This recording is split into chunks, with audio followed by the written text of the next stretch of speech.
you state that until one day come true. Mr. Given was beaten by his guys. What did they do? Nothing. Your views and the politicians steal. Definitely, they steal for the future so that they can live well.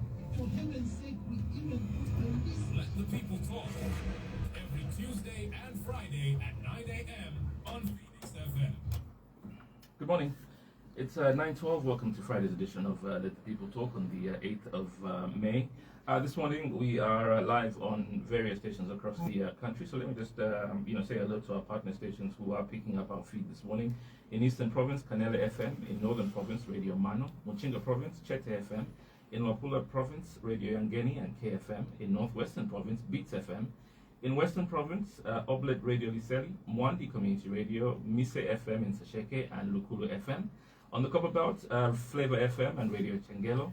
In Southern Province, YGFM and Power Livingston. Central Province, KNC and Power Kawe. And in Lusaka, we're live on Live FM, Power FM, Kwitu FM, and Hot FM. On the program this morning, we are joined by the Tonse Alliance President, Mr. Brian Mundubile. Good morning, sir. How are you? Very well, thank you, Lucy. It's a good morning to you. It's a good morning. Thank you so much for coming in this morning. Napasako morning na Oxpat. Excellent. I know it's been a busy period for you over the past couple of days, but how's it been going so far since you assumed the presidency of the Tonse Alliance? Well, so far so good. We have received a lot of support from ordinary Zambians and indeed other opposition political players. Remember, Luchi, the call from the Zambian people is that we should unite as the opposition. And we feel, as Tonse, we have taken up the lead in ensuring that we indeed unite. So, in the recent past, you've seen us come together with Ichava Iche, that's led by Honorable Pino Mbundu, the Green Party, Comrade Manyamsenge's party.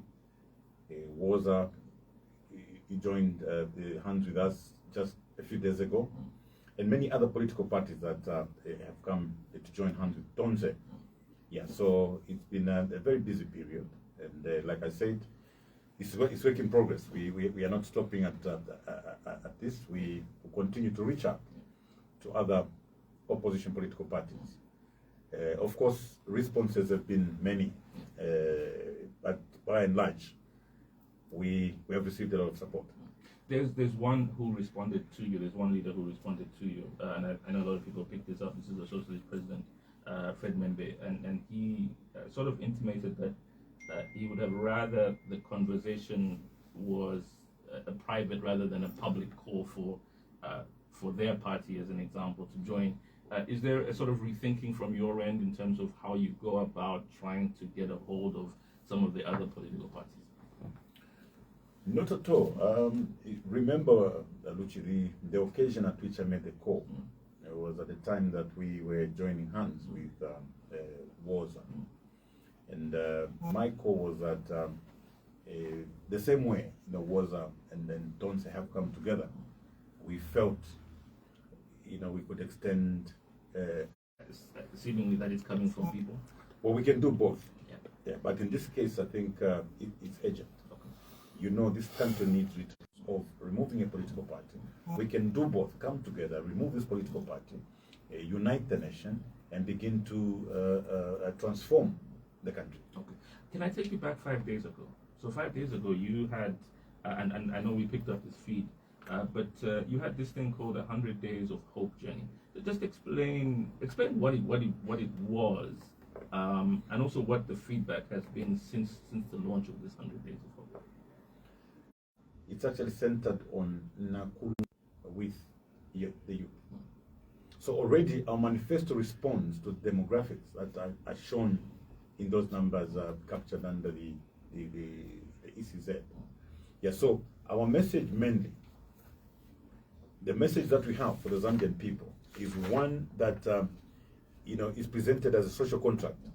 We are moving the women and the youths from the margins of policy and economic transformation to the center, with the youths being the drivers of this economic transformation. So if you look at the numbers, the voting population, you have more numbers of women and the youths that are voting. And that's exactly what our manifesto is centered on. So already, even before we saw those numbers, before we saw those demographics, we had thought about the women and the youths to be the people that are affected the most in this country, insofar as opportunities are concerned. And our manifesto really addresses the challenges facing women and the youth. Okay. Is there enough time, do you think, in terms of campaigning? Do you have enough time? Yes, I think. Because it's not just campaigning, isn't it? It's also just trying to get your name out to people that may not be familiar with Brian Mundubile. Of course, there isn't enough time. Something that confirms why it's urgent, to restore our democracy. You know that we've had no public rallies from 2021 because President Hakainde Hichilema, the UPND government, decided so. So these are some of the reasons why Zambians are in a hurry. These are reasons why Zambians are saying, please unite so that we can get back our democracy, we can get back our environment where opposition political parties can hold rallies and communicate the alternative policy to the Zambian people. So to answer your question, Luchi, there isn't enough time, but I feel that we will still do our best within the remaining time to reach the furthest points of this country to say our message to our people. Of course, we've got structures right across the country that have been marketing our manifesto.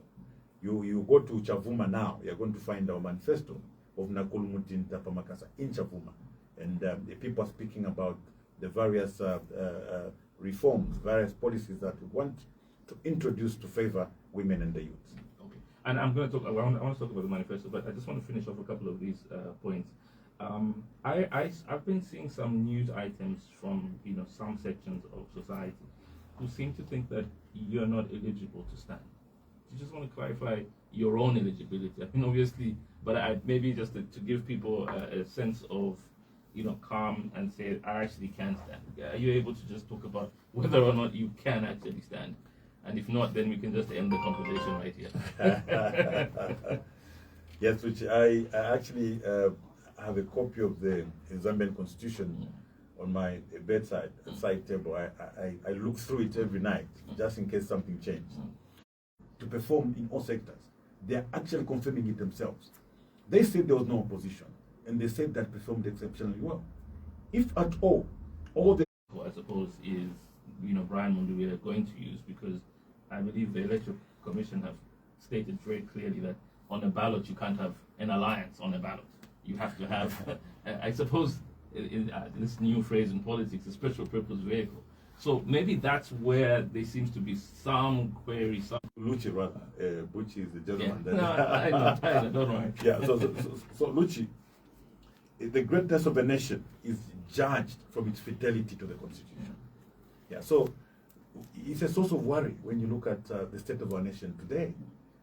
Even you, Luchi, you're not sure whether I'm eligible. Can you imagine that? Well, because you're not sure whether I'm eligible. But you know why? Why shouldn't you be sure that You know I'm why? eligible? You know why? Yeah. Because unfortunately, you're not obviously sitting in the House at the moment. But there's this debate around this. There's a particular bill that is on the floor of the House, the Electoral Process Bill, and I'm sure you've had a chance to look at it. There are question marks over adoption certificates and how one gets that adoption certificate. Now, depending on the vehicle that you're using, there's always a likelihood that who knows, maybe the person who's supposed to sign doesn't particularly sign it. One. Number two, you are waiting. They automatically lose their seats because they have defected from the political parties that sponsor them to join other political parties. So the speaker didn't need to be told. She was immediately supposed to nullify those seats. Now these members of parliament are still going to parliament, and sometimes they are forming part of that quorum. We've been analyzing, and we've realized that most of these bills that are being passed are being passed when business on the floor of the House is transacted when there's no quorum. There's been no quorum in many cases that this business has been going on. So on account of that, and on account of the fact that they've been hurriedly done, we are going to review them. Like we are going to review the Constitution Amendment Bill, number 13 of 2026. Yeah. Okay. Let's talk about the manifesto. I know it's early because obviously campaigns haven't started, but I want to talk to you about the manifesto quite a bit. So I went through the manifesto yesterday. It's quite bulky, but I managed to read most of it. I stumbled on. I want to start with chapter 6. Chapter 6 is about the economy and the financial sector, because obviously that's one of the big issues in our country. If you ask most voters, they'll tell you it's the economy, has always been the economy. The cost of living is high, energy is unavailable most times in the past couple of years. So that's a big issue. One of the things that caught my attention was this quote from in the manifesto. Under the current economic management has been narrowly focused on stabilization, compliance, and administration of scarcity rather than growth, production, and expansion. I just want to explain what the thinking is of the Tonse Alliance in terms of how we can, number one, grow the economy, seeing as what you've talked about in here is that there's been a huge focus in the past 4 or 5 years on stabilization rather than growth. So how do we grow the economy? How do we expand the economy? And thirdly, how do we make it more affordable for people? Their basic commodities. Yes, thank you. Thank you, Luchi. So if you look at our vision for economic transformation, under Pillar 1, we are talking about mining-led industrialization and metal value chains. This is very, very important. We endeavor to expand copper and critical minerals output. Zambia is nowhere, in these value chains. So clearly, when you go to the copper belt, if you went to the copper belt in the 90s and you saw the activity, industrial activity in Ndola, Kitwe, Luancha, and many others. So besides the mining activities themselves, there should be a lot of activity to support the mining sector. So we want to focus on the mining-led value chains, okay? The production of, for instance, copper wires. There are many other pillars of economic transformation.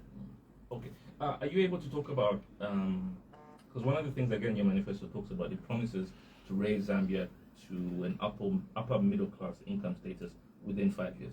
Are you able to talk about the specific sectors that, I mean, you talked about mining and, adding, but are there any other sectors that can drive growth, and how do ordinary households feel the difference in their daily lives? Yes, Luchi, of course. Besides mining, we're looking at tourism, and we're also looking at agriculture. Yeah, we are looking at creative arts. Okay, we are looking at the digital economy, among others. Yeah, so the main driver of industrial transformation will be actually the mining sector, or given the size, followed by agriculture, complemented by manufacturing and many others. Now, these are things that are low-hanging fruits. There's no magic to it, so to speak. It's just up to government policy to ensure. For instance, we've talked about creation of agro-industrial zones, agro-industrial processing zones. These are basically farming blocks. The designs are already there. Under the Patriotic Front government, there were 12 farming blocks that were designated. And in these farming blocks, the minimum size of the land was 100,000 hectares. In Northern Province, we had 200,000 hectares at Kalunguishi. So the idea is we promote an anchor farm, whether it's through IDC or through private sector. So this anchor farm maybe will get 30% or 40% of the area, and then support an outgrower scheme. If this anchor farmer is doing wheat, for instance, they will develop and support other wheat farmers around themselves. These are farmers that they will help with inputs, chemicals, fertilizers, laboratories, with everything else, okay? And they'll be the off-takers of the particular produce. So it was estimated that once these farming blocks develop and value add, where now there's value addition and they're fully fledged, they will absorb between 25 and 30,000 jobs. This is researched, okay? So clearly in rural parts, for instance, if Kalunguishi farming block in Northern Province, it could absorb up to 30,000 jobs, you know that there will be a great reduction in youth unemployment. but there will also be a lot of business around logistics and many others. So before we even talk about mining, we can go to what is closest to us. Agriculture. We need to ensure that the logistical aspect of it is made easy. So in many cases, there are gaps to do with accommodation. There are gaps to do with basic infrastructure in most of these areas. So that will be a priority to ensure that these economic sectors begin to add and give back to economy. The mineral tax upwards. We need to put Nakuru Mutinta and the youth at the center. We should understand that the receipts from the mining sector will be enough to develop our rural roads where Nakuru Mutinta resides, to be able to deliver health facilities near Nakuru Mutinta with our youths, education facilities and infrastructure near Nakuru Mutinta and the youths. So we are not doing this without this poor woman in mind. I want to go very slow there. There are many other good policies governments may have crafted in the past. What's the difference with the policies that the Tonse wants to bring up? The Tonse have got this Nakuru Mutinta and their grandchildren at the center. So when we are doing what you call a regulatory impact assessment, a RIA, in mind, we simulate using real people and lived realities. That's the difference that we make, such that as we argue with each other, whether it's in cabinet or in a boardroom, we've got Nakuru Mutinta at the center. How will this work for Nakuru Mutinta? If we reduced mineral royalty tax from 6% to 3%, we will not get enough taxes to be able to build a school in Mugubudu, in Shangombo. We can't build health facilities in Luampa. That's what we're saying. So you'll find that the moment we put Nakuru Mutinta and Misepela at the center, removing them from the margins, the policies that we come up with will begin to work for the Zambian people. The challenges we have today, people say, oh, we've done so much, so many good policies. And on the other side of the road, the people are complaining that there's been no impact at all, because in the first place, they were not at the center of that particular transformation. It's wonderful. This is an argument that we often hear a lot, which is to say this country is endowed with lots of minerals, but people are still living in abject poverty. People still can't afford 3 meals a day. So how do we change that? How do we use natural resources and everything that we have in this country to benefit, like you said, Mutin?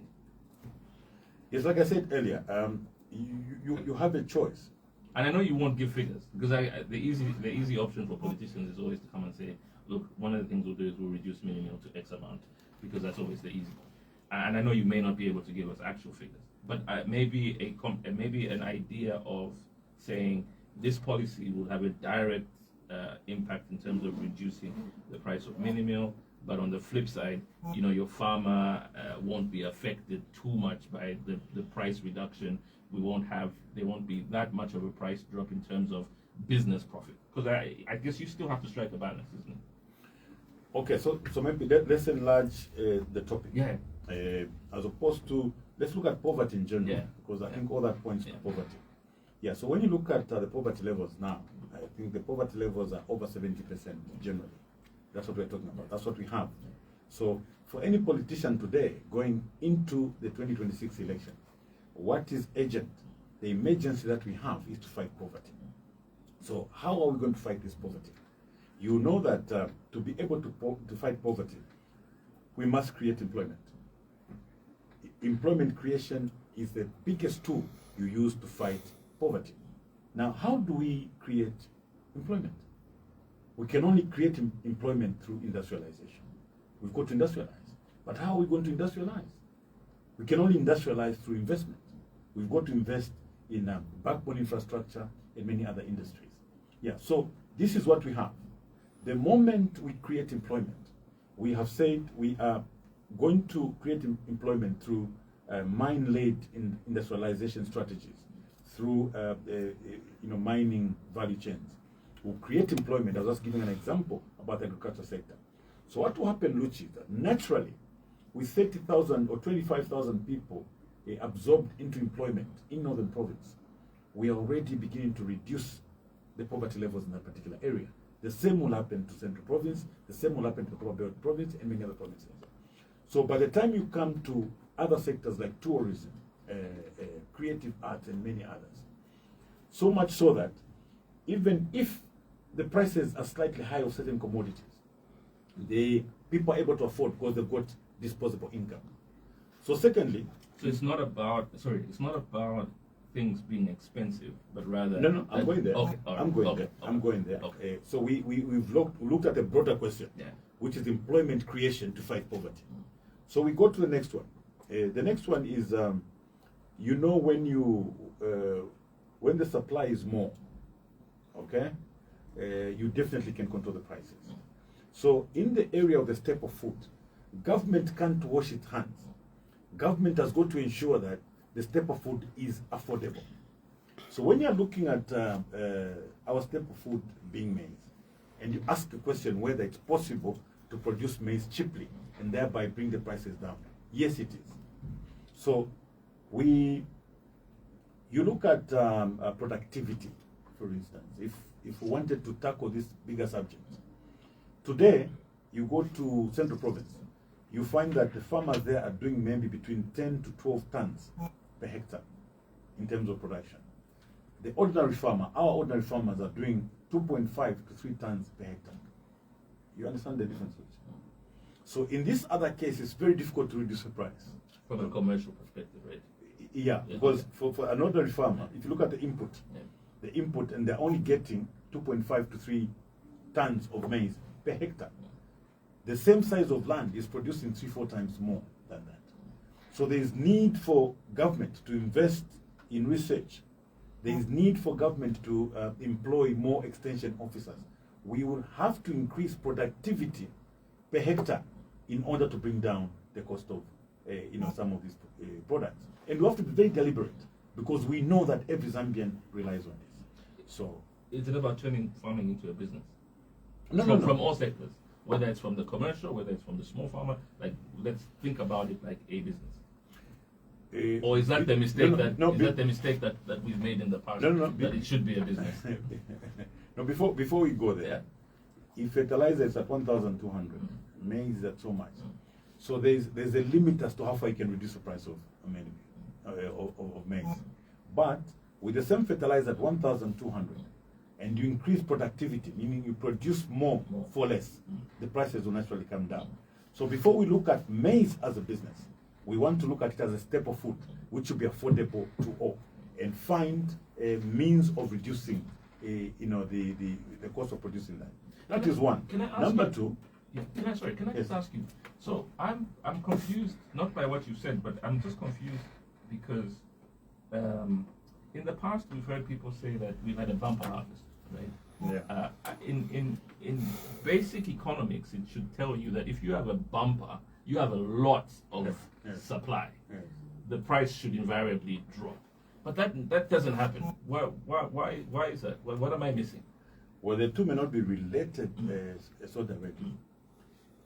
Even when you have a bumper harvest, you look at the primary cost of production. You are going to build in your cost of fertilizer. You're going to build in the cost of chemicals and everything else. So even if you produced more at that stage, really, the prices, yes, could go down, but not beyond the input cost. So what's the stage we need to increase by? Okay. Yeah. So let's take for instance that you are spending a total of 3,000 kwacha chemicals, fertilizers on a hectare, and after you spend this 3,000 kwacha, you've got your 70 bags, okay, which is maybe 3.5 tons. So you can still spend your 3,000, maybe 3,500 because of extra chemicals, and get 10 tons. You actually get 2,000 bags. I hope you're seeing the difference. Yeah, no, I've seen the difference. Yeah, you've seen the difference. Yeah. So one, there's need for investment in mechanization. We should invest in irrigation infrastructure. We should invest in laboratories, agricultural laboratories in most of these areas. These are government's intervention. The farmers in Mukushi who are producing more for less is because they're mechanized, they've got laboratories, extension officers and everything else. So we can still do more even at government level. assuming we increased maybe from 3.5, we went to even 6 tons per hectare. That's good enough. It gives us room to be able to reduce. So we've talked about mechanization, we've talked about irrigation, to improve productivity in the agriculture sector in order to reduce some of these prices. So the other thing is also to, what other countries have done. We did a tour in China some time back. We're looking at the staple foods. There's something they told us. They said the challenges we face on maize are the challenges they faced in rice production. As government, they were forced to subsidize rice production because it was staple food. So then they realized the neighboring countries would just come and pick up subsidized rice, and the fight went on and on. So one of the strategies they embarked on was to diversify the diet. They diversified the diet so that rice was no longer the staple food. Of course, I'm a Zambian,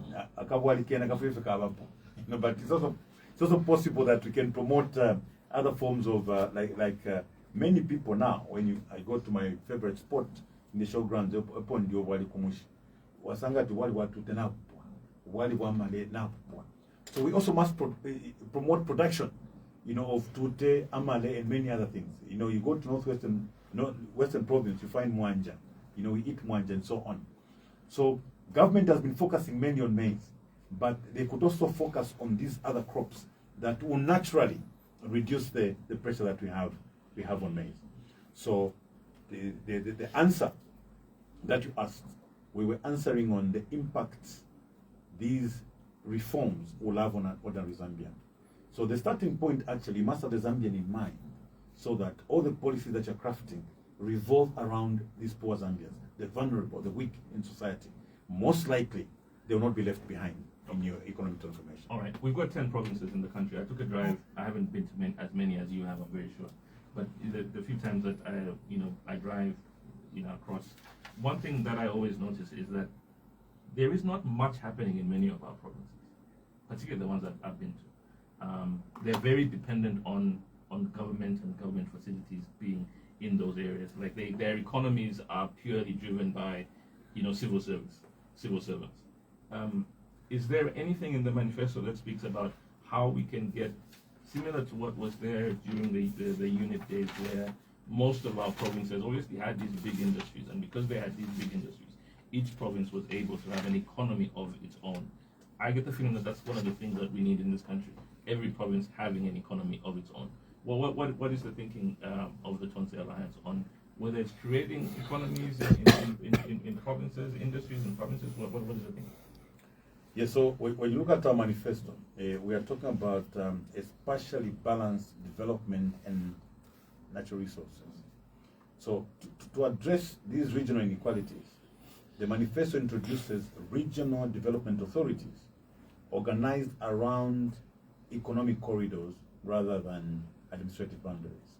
So the challenge that you have, we have, as you put it, Luchi, they're all depending on the civil service, okay? But in our case, there will be an introduction of these regional development authorities that will take advantage of these economic corridors in these particular areas. So we'll have, we're looking at agriculture, we're looking at water, we're looking at land, we're looking at forestry, we're looking at wildlife, and climate resilience that are integrated into single growth logic that treats natural resources as productive national capital while safeguarding sustainability for future generations. Yeah, so the moment we have these regional development authorities, we'll be a bit more focused. So as opposed to looking at administrative boundaries, we're actually looking at economic corridors. So there are certain advantages that let's say Luapula in Northern Province, may be identified for their potential and strength, comparative strengths in agriculture. So there are certain things that will be introduced in those areas to enhance these natural advantages that these particular areas have. If you go to Western Province, you're going to find that Western and Southern Province are very strong in livestock. So the regional development authorities will be focused more on setting up,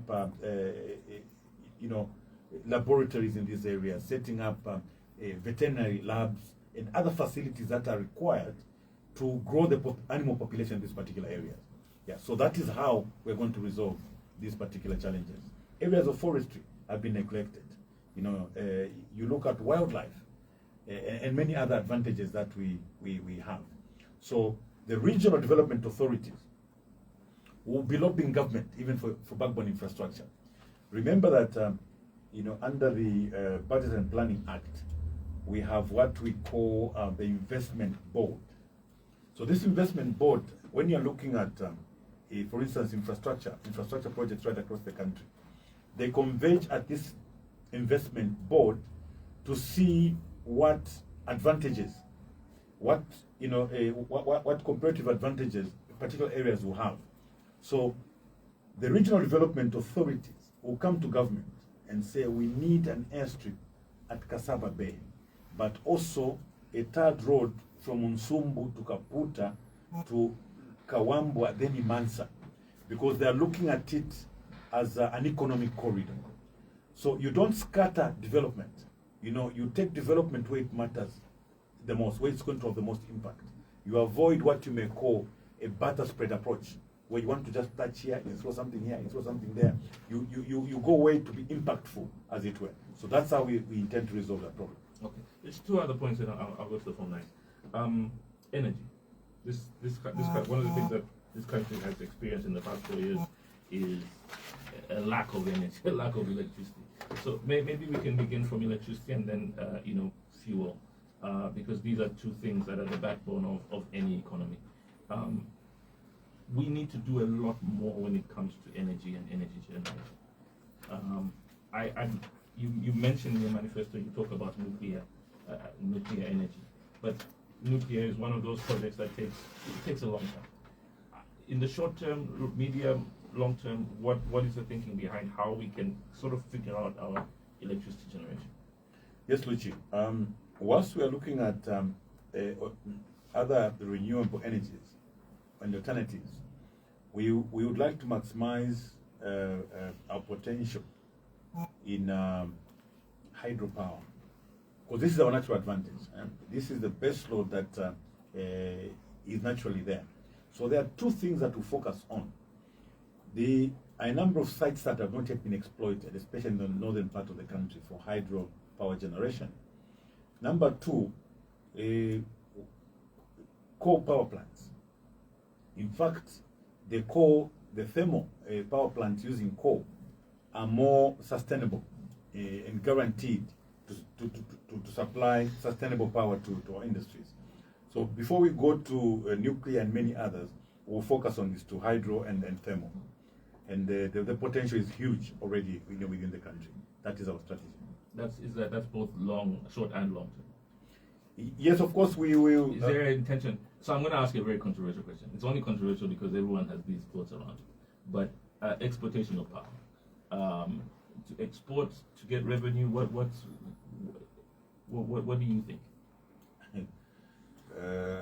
It's an affront to the growth of the local economy. There's nothing wrong with exporting excess power. There's everything wrong to prefer exporting power to a neighbor before you satisfy the local market. So if you're to look at it, Ruchi, it doesn't matter how much you're getting from this power that you're exporting. You needed to sit and analyze the losses, the damage that has been caused to the economy in the 2 to 3 years that we're deprived of guaranteed power. So the advantages that were gained from exporting that power could have been good enough at individual level in many cases, for private capital in many cases, but the damage that was caused to the economy generally is huge, and it's going to take a very long time to recover. Many businesses have gone down. Many businesses went down. Many youths lost their property because of that load shedding. Yes. So there was no wisdom at all. Yeah. And the reason I ask is because I'm very sure down the line, who knows, we might have another drought. If you're able to lock in coal thermal as quickly as you think you can in 5 years, you might be faced with the same situation. That's right. Yeah, that's right. And that's why I was curious, like, what do you do in that situation when you are faced with, we're not generating as much in terms of revenue as a country? Because the reality is, one of the things that most people don't talk about is that we don't get a lot from, the only thing we generally export is copper, nothing else. at a large scale. That's right. And so you obviously will try and find ways of getting revenue, whether it's let's export some maize, let's export some electricity here. What else can we export? That's what. Let's do some beef as well. Yeah, but if your revenue is mainly coming from the mine or from copper, you really want to manage that properly, you know, to the benefit of the investor and the benefit of the country. What you shouldn't do as a government is to give unjustified concessions, okay? Because then you raise suspicions. People begin to wonder whether those particular concessions were given for private interest, because certainly they don't favor the public. Luchi, you won't tell me that you can wake up one morning and just decide to reduce mineral royalty tax from 6% to 3% and make it deductible, and then you report to the nation that as a result of these measures, we are losing $600 million. Then you say, wait a minute, to lose $600 million as a result of this measure, there must be some very big advantage or gain that we're getting out of it. And the only thing you're told is that these mining companies will, within 10 years, ramp up their production up to 3 million tons per year. And then you say, all right, what safeguards do we have? What if they don't? Remember, we're losing $600 million per year, and $3 billion 5 years later. What if they fail to reach up to 3? What punishment is there? So if you have crafty businessmen, they already have an advantage of $600 million per year added to their profit. They can decide to do nothing and gain $3 billion because there's no sanction for not performing. Yeah. So I was commenting so that we, yes, as we do all this, let's make sure that we have the benefit from our mines, from our minerals, that will benefit Nakulumutinta Pamakasa. It should not benefit the few people that will bring suspicious bills to Parliament, that will craft policies in favor of the mines, that should benefit. It should benefit the most vulnerable, the poorest of the poor. That's when, you know, we can say government is working. But if government is working to bring up policies that only benefit the few, that enrich the few, then we'll be where we are now, where you are talking about having single-digit inflation, having so much reserves, but the situation on the street, vantu bavutika, vantu balila daily, massive servants swakumbuka when they last had a pay rise. Massive servants are owed arrears. Men and women in uniform, servicemen, are owed arrears for a very long time. They have abandoned certain things that they were able to do. They went out to borrow.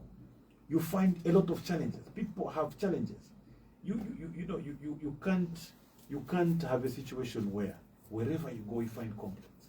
And some of the people who look after us, you know, like servicemen, you find there's stagnation. You know, we have a notch adjustment process where every year I remain in the same rank, but Kandela Makakwela, you know, my salary is going up through this notch adjustment system.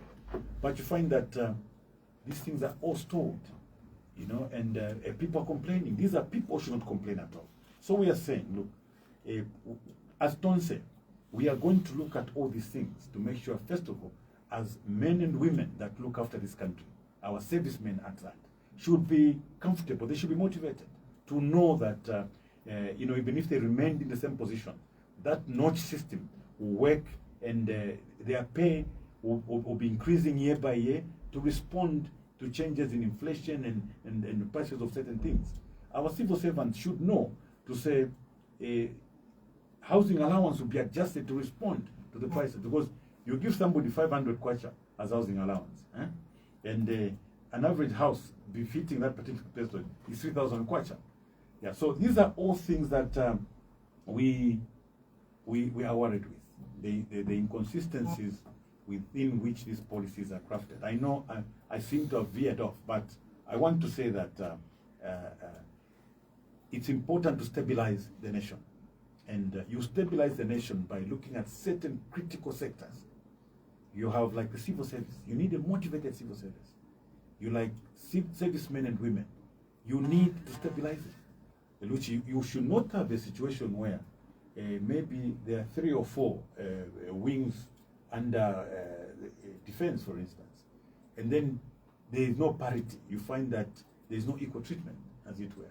Or these others are getting more, or the notch system, adjustment system is working for one and it's not working for others, and then you are getting all these concerns.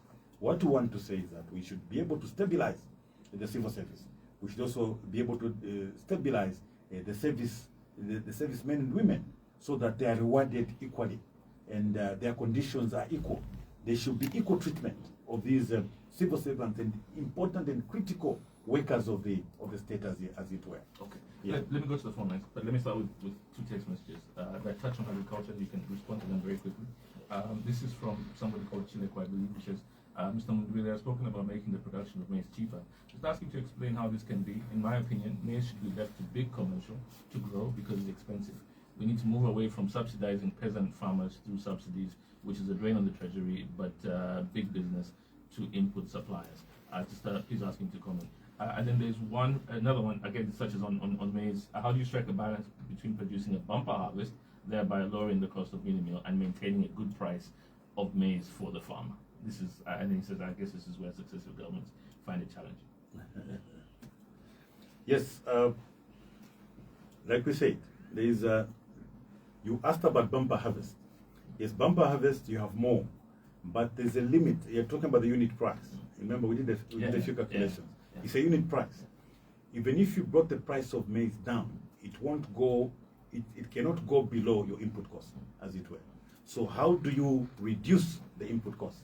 You reduce the input cost by increasing your productivity. Remember, Luchi, we're talking about the same maize, and we're talking about per hectare. I want to go very slow on this. There's a farmer who is doing 10 tons per hectare, and 10 tons is 2,000 bucks. Is it 200 bucks? 20 is a ton. Okay, about 200 bucks. Yeah. Okay, and the other farmer is doing 2.5 to 3, which is 60 bucks. You get my point. In terms of input costs, the differences may be minimal. So by increasing productivity, you can easily bring down the cost.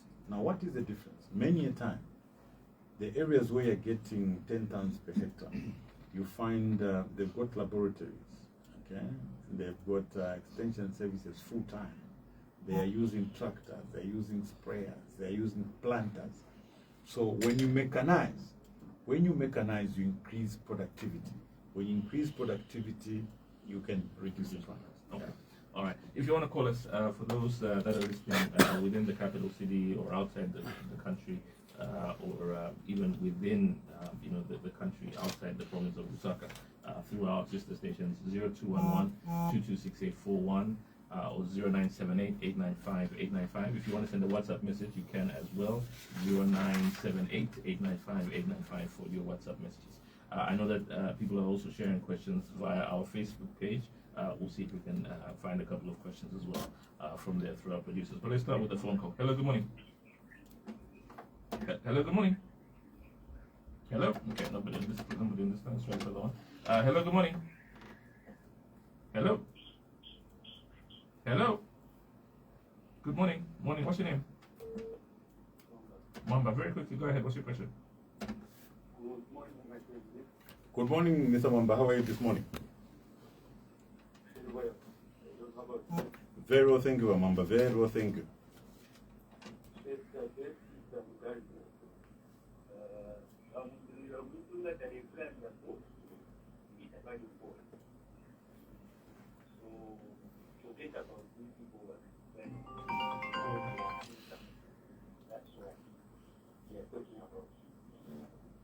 That is the wrong way, and it's what I told you that so far I think is preventing you from exporting to them, I think you should go that way.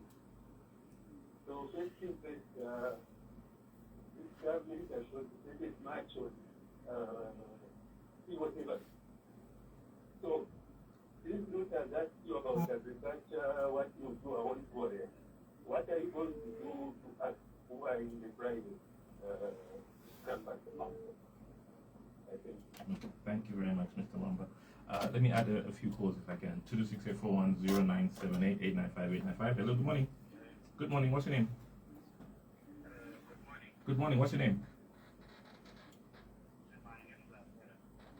Okay, go ahead, Mr. Moon. I'm calling from Pongwe. Okay, go ahead, sir. Yes, Your Excellency, Mr. President, how are you? Mr. Mwinga, how are you this morning? I'm fine, thank you. I'm fine, thank you too, Mr. Mwinga. Actually, I am the Pongwe Central aspiring candidate to the Johnson Alliance. Oh, okay, we have our candidate there, Mwinga. Okay, Yeah. go ahead, Mr. Mwinga, go ahead. Something from our able Excellency. What is it that you have, especially for the youth, and once elected as the Zambian Republican president? Is there anything that you are assuring us the youth that you will do for us?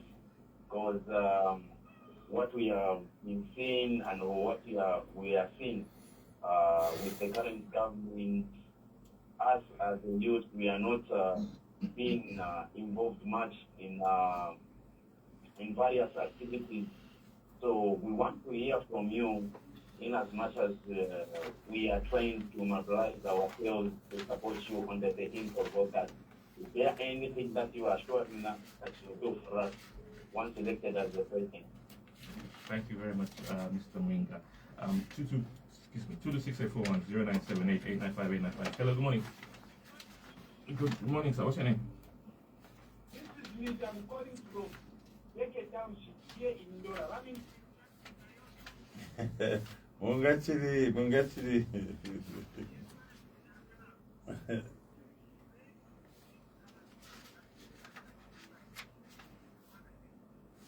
Only way people can associate with you, but unfortunately, you just like speaking your language paper. How are the people from Northwestern, Western, and Southern Province going to take you to their system? I speak those languages. Yes. Are we together? Yes, sir. Yes, sir. Yes, sir. Go ahead. You stand no chance in this year's election. Because you are not known. That's the holy. The fact that you make too much noise does not mean that you are not wasted. Not wasted. Something. I'm mentioning this process deliberately because these are the strongest for the UPND, and believe you me, they will keep President Akai and because we are not money there. The other issue comes with it. There's too much fragmentation about the opposition. How can we have 25 presidential candidates fight in their nomination? Their nomination, and the end of this, they are coming to what is and the last one, like I always tell others, and everything, President Akai in the Israel is headed for a landslide victory in this year's election. Not that the election is rigged, no. Because what? Of the fragmentation. Second, President Akai in the Israel has really worked hard to improve the economy of this country. The Zambian people don't believe that they must give him a second step. Mr. Meji.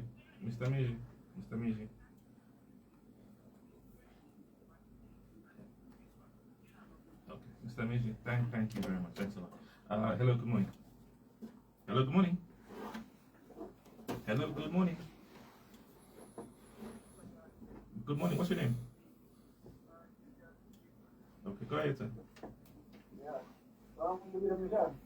We know if you wanna. What's the name again? Gravius. Gravius. Gravius. Mudishani wa Gravius. Yeah, if we're not doing what we know, we're going to talk about strong opposition like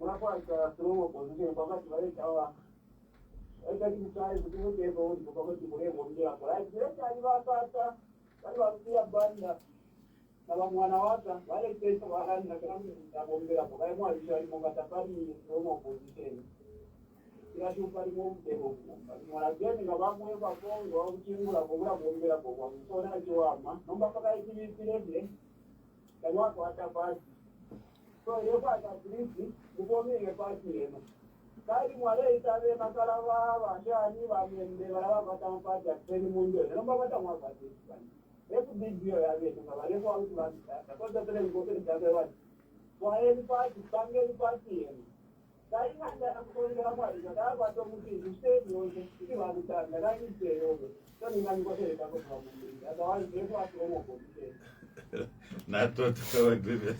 Do you want to respond to what we have so far, and then I'll go back to Yes. Yeah. We'll start with Bamwamba. Bamwamba, thank you very much for your support. We Mwachao Chapali private sector. You know, the private sector just needs opportunities. Number one, they need opportunities from government, and they also need to be supported through certain policies that government is going to come up with. We'll pick one example. All these sectors that we're talking about, whether it's in the agriculture sector, whether it's in the mining sector, the tourism sector, creative arts, digital economy, these are opportunities government to create, don't say government to create, even for the private sector. So there's one thing that we, as members of parliament, were pushing for. We realized that there was so much business in the mining sector away from mainstream mining. We were estimating that there would be about $5 billion of business supply and contracts generally. So the problem, Mwamba, which has been there's been no deliberate policy or law from government to ensure that Zambians get part of this business as a guarantee.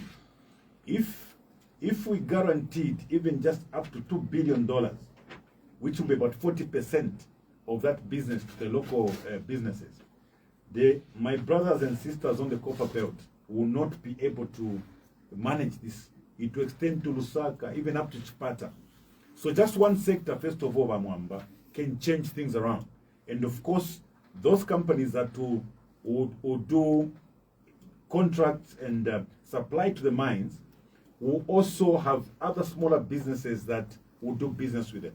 So we'll stimulate the private sector, starting with our biggest industry, which is mining. We will we'll come up with legislation that will ensure 40 to 50% of business is given to Zambians. And that alone will provide an opportunity worth over $2 billion to the private sector. So, Bamwamba, we are not leaving the private sector behind. The policies that will come up with will ensure that we stimulate activities in the private sector. The example of the mines is just one of them. Bamwinga. I was asking about youth. Yeah. So, Bamwinga, when you look at what we've done in the Manifesto, yes, we are talking about two. We are talking about women and the youths. And we are saying the youths will be the principal drivers of economic transformation. So the undertaking that I've made as president of Tonse Alliance and incoming president is that when we get into power, the Ministry of Youth will be moved to State House for a limited period. This is because this particular sector, we feel it's an emergency. The youth challenges are now an emergency. We need to sort out youth in agriculture, youth in mining, youth in tourism, youth across all sectors. So to ensure that there's an accelerated process or implementation of policies that affect the youths, I'll bring it to State House. After some time, when the sectors are settled and they're running smoothly, then we can release it. So we want to help the youths in many areas right across the sectors, including creative arts, the digital economy. But to start with, Mwemi Sepela, my youths, but in a solution, yao wenebaki. So the way we resolve my problems in my youths is into leadership positions. If you look at Tonse, you've got our young people now in leadership positions. You see them on TV, making statements and so on. So we're already demonstrating that our youths are taking a lead. If you saw our young lady that was presenting the manifesto, my dear lady, Dr. Esther Banda, this is a youth, and we give them responsibilities. We give them roles to play. So you should have confidence, Mr. Mwinga, that under Tonse, the youths will not be on the margins, but they will be at the center of policy and economic transformation. We believe the youths many a time have solutions to their problems. What we offer is political will to give effect to that which they think can help them resolve their problems, as it were. Mr. Miji and Gravius, their points are very similar. On first of all, you're unknown. The second point about fragmentation, we touched on it earlier on, so I don't think we need to repeat it. You can just go back and listen. But just that line about not being known, I think Gravius also has a similar point to say you need to form your own party because you can be kicked out from one party at any time. Yeah, but Mr. Michu says I'm unknown. Actually, he knows me. You know, I don't know why he's assuming others don't know me, because he knows me. You know, even Grievous knows me. You know what I mean? Yeah. So when you listen to the two gentlemen, what is common is that they also believe the UPND has failed. They are capitalizing on me not being known. They are capitalizing on Mundubile not having a party. Yeah, what they should have been saying is that you will not win the elections because the UPND has performed. But they were very rare. They know that they can only rely on technicality. Honorable Mundubile party. Yeah, so what I want to say to them, Mr. Michi and Grievous, is that even you'll be happy. I know that because you may be in an advantaged position, it's difficult to speak with food in your mouth sometimes, yeah? So you can't say much. Yeah. Now what I want you to understand, the focus is not about you. You are lucky, you are privileged. Today, we have a process where to get employed by government as a police officer, you must know someone. You must be on some database. We want to bring a Zambia, a Zambia where opportunities will be available to all, even those that have no connections. So, Mr. Michi and Mr. Grievous, I also want you to look forward to a united Zambia, a Zambia where, laws are applied equally. Not, you have two sets of laws. There are laws for the opposition and laws for the ruling party. I don't think that's the kind of Zambia that you also want. Because even if you belong to the UPND today, they will not be in power forever. What do you think is going to happen when tables turn? You must look forward to a Zambia where even you, Grievous and Michi, you'll be able to do business in my government, even if you were wearing a different color t-shirt. It should not be because you're in a red t-shirt that you must get a contract. You should find something wrong, Grievous and Michi, that today, to supply to government, someone asks and goes to Pakra to find out who the owners of those companies are. That has never happened before. So I want the UPND members themselves to see something wrong with what is happening today, so that when they're in opposition, which will just be in a couple of months' time, they should be free to do business with government. I want to invite them now. Michi, when I take over government, if anybody has a business, you should come to State House directly and say, but President even if I'm in opposition, I can do business. You should come and say, I'm looking for employment for my son. Bani Chinga and Bani opposition will be able to deal with those that will implement policies like that. We want to ensure that a person like Grievous and Michi, once in opposition in the next couple of months, should also be free to do business, can also get employment opportunities. Okay. There are two text messages I want to read for you. This is from somebody who's no name, but he says, can you please ask the panelists whether it was all rosy in PF when he was minister? Why didn't the PF do the same things that he's talking about? Or were they only interested in their personal affairs? Why didn't he help the president on what he's advocating? But then he touches on what is his plan regarding the brutality of cadres, because he never advised the government to stop it when he was minister. Our fear is if any of the PF presidential candidates being flouted on a different political party is given a chance to govern, this country may bring back the attitude of cadres. If they haven't changed, they can be more brutal than before. This is again similar to something that Yamuno says on the text, who says, does voting for the Tonse Alliance in August, does it mean anything like taking us back to the PF era? Do you just want to allay some of the fears that are there, that a Tonse Alliance victory is a return to sort of some of the things that were there during the PF? Yes, Luchi, we, even before President Edgar Chagwa died, may so rest in peace, he actually condemned cadreism and apologized.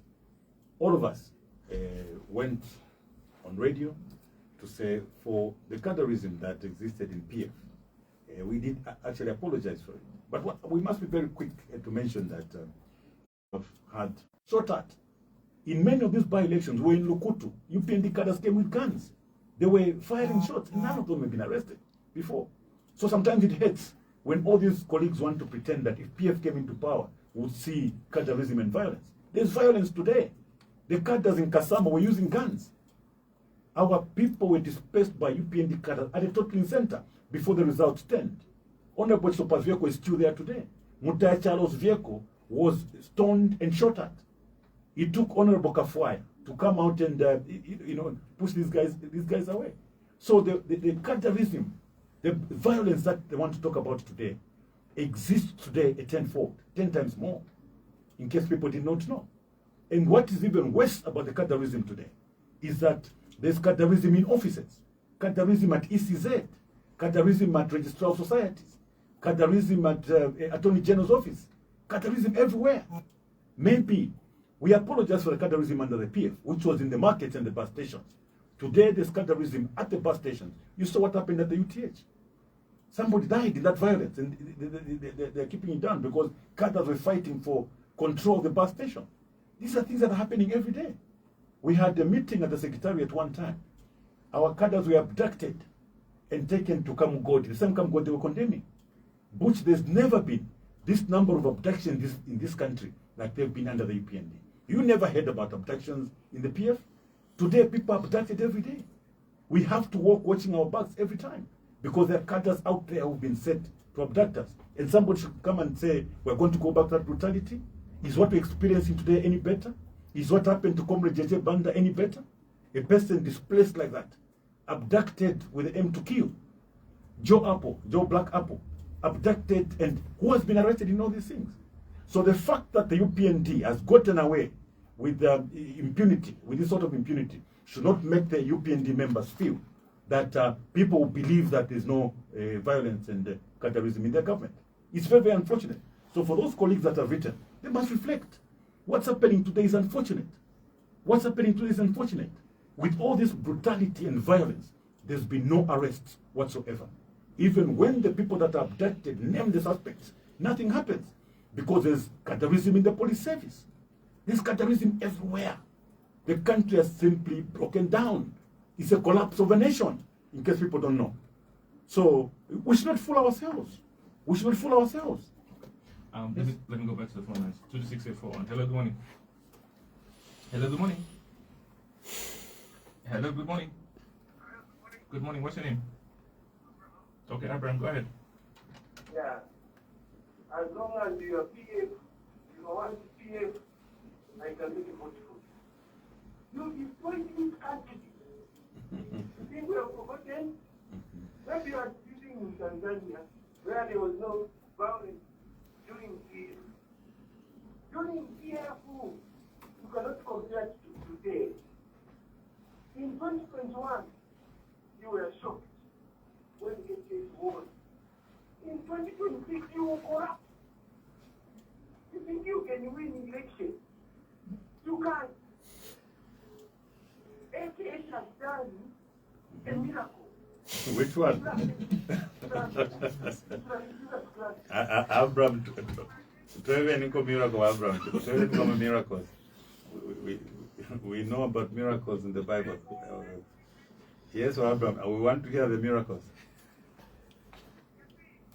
What he has done during drought is a miracle. No one done. This is what I see if they won 2021. I don't know what we're going back to. We have done essential things. We are telling us when during the drought that Kasungire anymore. But him got that solution. You cannot compare yourself to it. You are very far. Okay. Abraham, thank you very much. Thanks a lot, Abraham. Yeah, you want I want to get his respond? number. No. Oh, you want I want to hear about some miracles. I always get interested when I hear about miracles. Okay. But so far, nothing came out. All right. Well, I mean, did talk about droughts, but let's see. Hello, good morning. Good morning. Just speak up. Your line is not very clear. Just speak up. Good morning. Morning. Yes, Mr. Makondo. Mr. Makondo, good morning to you. Mundubile, you want to hear miracles? Yes. Which one?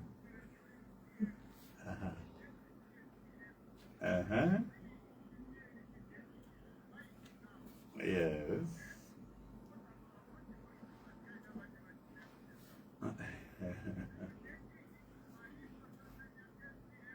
Yes. And you brought misery to the people of Copperbelt.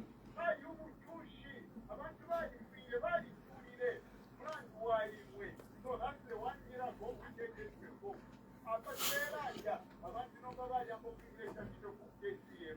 Mobani, some of Bani Mundubile, why you like Mobani the 20th show? Why you touch because of the appeal? Like it right. Miracle, Mobani Patrera, and the Evo, Muluansha. You have been aware that Yahweh, in Enka, in a lunch like Muluansha, it was a first down in Mundubile.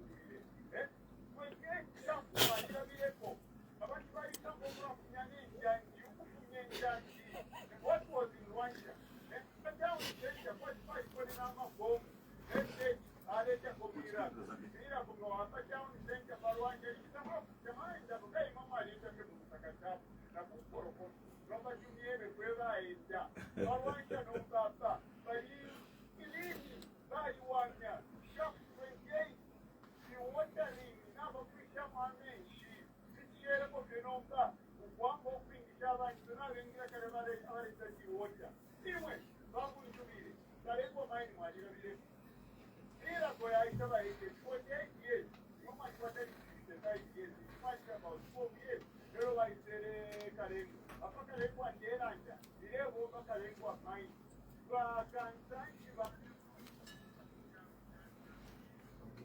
Mr. Makondo, Mr.